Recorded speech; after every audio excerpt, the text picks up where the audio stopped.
and 10, right? The dream came in 2013 when I had. 2013. Okay.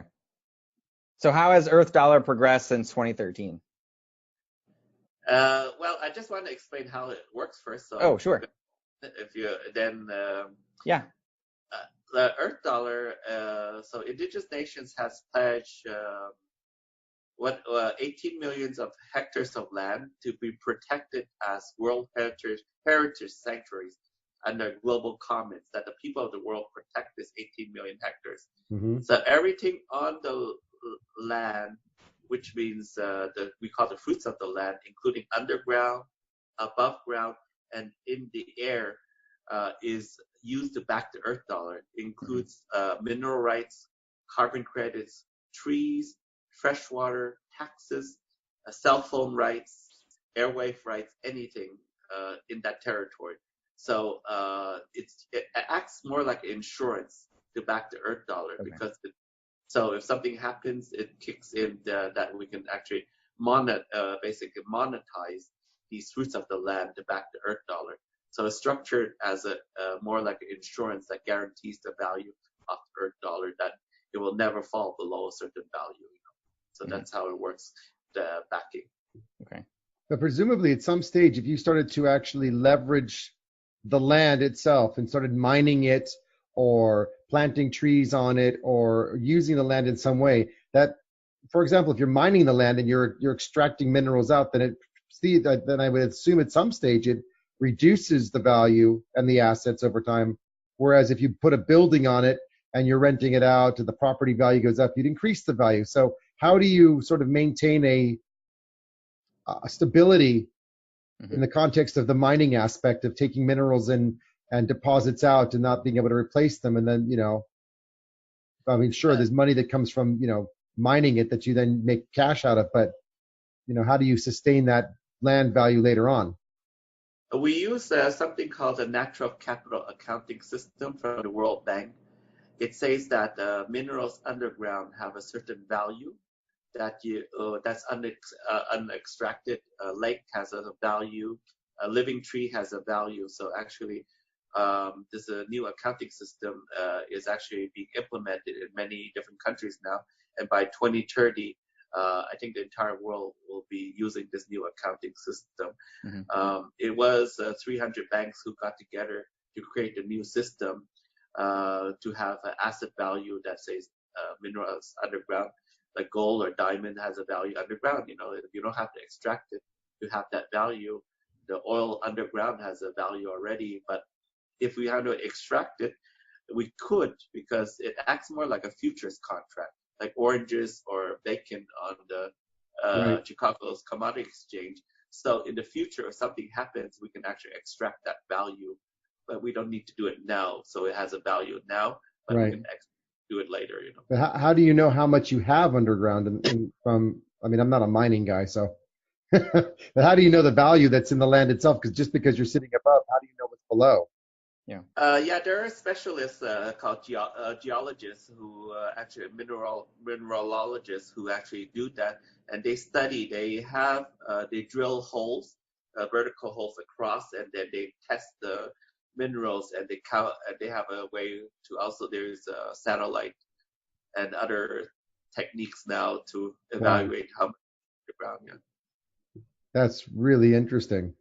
So what's the plan overall for the project then? Like the timelines for bringing this out and bringing it to reality? I know that you're kind of in a phase right now of putting it together, but where are you in terms of fundraising and taking the project out to the communities and making it really go to the level of actually helping the world to benefit from it? What's the timeline? Yeah, You have one. we've been working on this for about 7 years, so we're a little bit patient. We've a lot of people want everything done quickly. Since this project is so large and the asset value is actually more around 10 times of all the cryptocurrencies put together around the world, so it has you could put all the capitalization of Bitcoin, Ethereum, everything else, and then multiply it by 10. That's the amount of assets. So we have to be careful about how we roll it out, is because can the market absorb that amount of Earth dollar or assets, So we have to be careful, Wow. and we plan to roll it out starting November 1st at the World CryptoCon. Friends in the Las Vegas area hotel. They rented around 200,000 square feet. It's the world's largest crypto conference. It takes place on October 31st to November 2nd. We're an official partner of them to host the event with our associations and the Earth Dollar. Fantastic. Great. Really exciting. How do you plan on then distributing the wealth generated from the Earth Dollar to the indigenous people who need it the most? I guess, how is that still being worked out, or how does that process work? Yes, we have there's two processes. Number one, we have called a World Basic Income. It's actually they receive monthly income to top off their existing income. And it's different from universal basic income. They have to pledge to protect the land or become like stewards of the land to be able to receive that monthly. And the other way is that we give the value of the Earth Dollar in value that's tradable into other currencies like Canadian dollar, US dollar, to the community itself. And we plan projects itself to build schools, hospitals, different type of things in their community, invest in sustainable businesses, and so on. So there's a huge fund for that. Wow. To And do you have any partners of any sort? I mean, like, governments or major agencies, environmental agencies, or corporations, just to give our listeners an appreciation of the hard work you put in, and just kind of to give an idea for, obviously, for people who are interested in the project to understand the ecosystem you've already built in terms of relationships. Can you just share some examples? Yes, in example, in Ghana, we have a direct relationship with the districts of Ghana. Districts in Ghana are like, for us in the US, are like states, or in Canada, like provinces. So we have 4 agreements with basically the districts in Ghana, and we work with the district government, also the traditional government, and the people itself. And we're also in touch with the national government, and we have a outstanding invitation from the president of Ghana to do projects with them. So that's to sit down and do any type of projects with them. That was beneficial to their country. So that's the example, the type of relationship we're establishing. We're still looking to build more alliances. We have established a relationship with certain non-government organizations at the United Nations level. And for the indigenous people itself, they're sovereign. So we have agreements and relationships with indigenous nations themselves to help them with multiple things. Obviously, this project has not been fully launched yet. We cannot provide all the things they want, like schools, hospitals, wellness centers, and housing like that. But that's our plan to do that. Incredible. Wow. Absolutely amazing. Wow. I'm honestly overwhelmed. I think, David, what you're doing is just amazing. It's such a great, noble cause, and it's got so much potential value for so many people on this planet that really deserve more than what they have. And I mean, you've come from a family that, as you told us earlier, your parents were selling, was it baskets, I think you said? Yes, they were selling baskets for 50 cents or $1 on the streets of Hong Kong, and my mom worked as a servant for an Indian family there, like that. And so it was a really hard life, and they live in a bird cage, which is like a single bed with exactly what they say, with like a cage with all the belongings are there. Some people are even worse off than my mom and dad, is because imagine entire family of 5 people living in a single bed in a cage, when they have to sleep. So Right. it's kind of hard.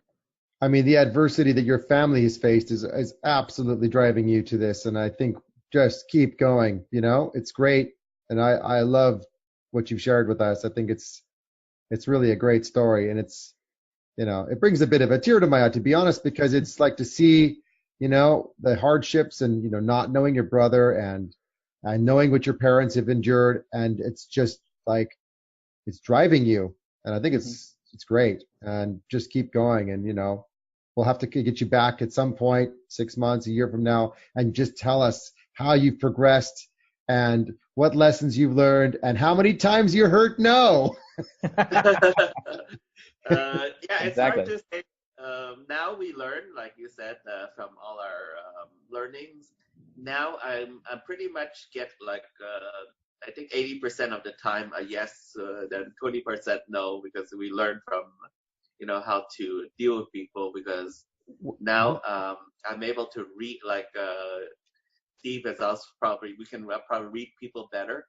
So we come from a perspective of now I'm able to read people, but what I'm offering them is a service to help them instead of helping me.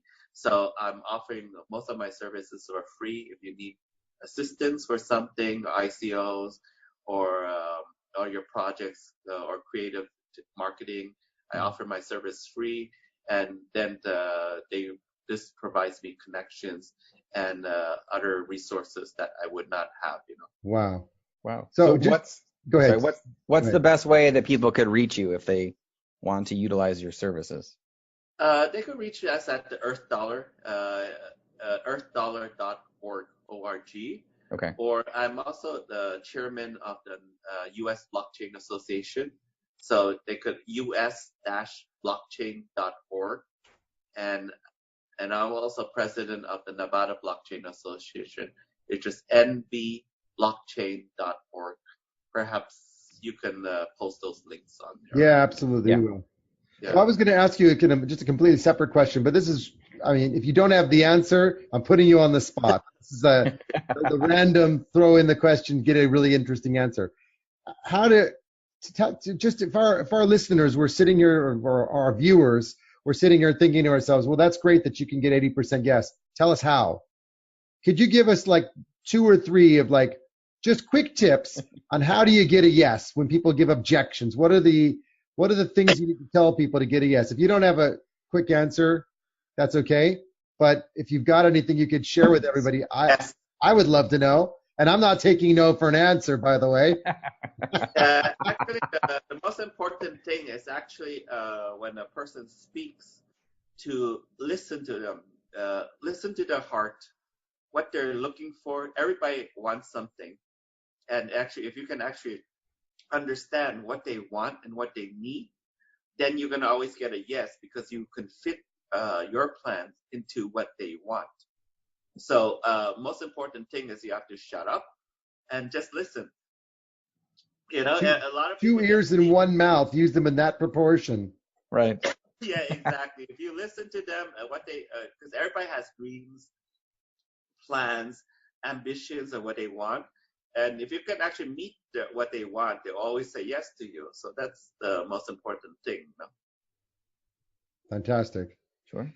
Great. Well, listen, it's been an absolute pleasure, David. Yuri, it's great to see you as always. Thank you, Steve. Good to see you too. Thank you, everyone, for listening into yet another interesting and a rather exciting interest. My words are twisted. I can't even say it. I'm just going to end it here. To the moon. Until next time. Thank you for joining us today on the Coin Chat. Join me on Telegram on t.me/Coinvestors, where we discuss a range of topics on cryptocurrency. And visit us at coinvestors.io/thecoinchat for show notes and additional content. And remember to like and subscribe to us on your way out. In the meantime, be safe, have fun, and see you next week for more on the Coin Chat.